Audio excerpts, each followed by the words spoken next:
আল্লাহ পাক দুনিয়ার জমিনে মানুষগুলোকে লক্ষ্য করে বলেছেন, হে মানুষরা তোমরা শুনে নাও, মিনহা খলাকনাকুম, আমি তোমাদেরকে মাটি দিয়ে সৃষ্টি করেছি, ওয়া ফিহা নুঈদুকুম, তোমাদেরকে মাটির নিচে নিয়ে আসবো, ওয়া মিনহা নুখরিজুকুম, আবার তোমাদেরকে এই মাটির থেকে একবার উঠাবো। এবারে মাটি দিয়ে যে মানুষকে সৃষ্টি করা হয়েছে, বিজ্ঞান গবেষণা করা শুরু করে দিল। মানুষকে কাটলে পাওয়া যায় রক্ত, মানুষকে কাটলে পাওয়া যায় চামড়া, মানুষকে কাটলে পাওয়া যায় গোশত।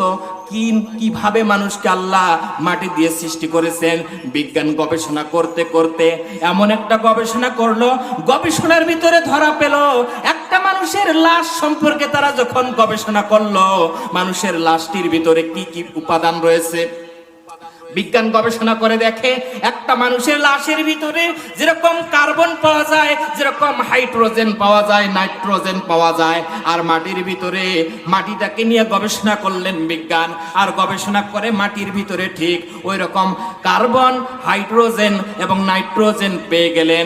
আর বিজ্ঞান প্রমাণ করে দিলেন মানুষ হলো মাটির তৈরি। জোরে বলেন সুবহানাল্লাহ। আল্লাহ বলছেন মিনহা খলাকনাকুম, আমি তোমাদের মাটি দিয়ে সৃষ্টি করেছি, বিজ্ঞান প্রমাণ করে দিয়েছে। এরপরে আল্লাহ বললেন ওয়া ফিহা নুঈদুকুম, মাটির নিচেই নিয়ে আসবো তোমাদের।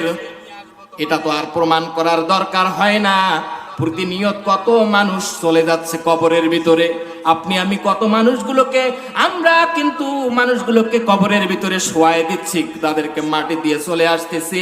কত মানুষ দুনিয়া ছেড়ে চলে যাচ্ছে, আপনার আমার বয়সের কম বেশি অনেক বয়সের মানুষ আজকে কবরের বাসিন্দা হয়ে গেছে, ঠিক কিনা বলেন?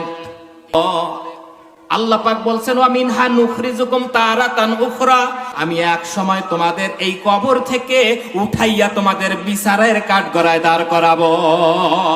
এজন্য মৃত্যু আসার আগে আমাদের সংশোধন হওয়ার দরকার আছে না নাই?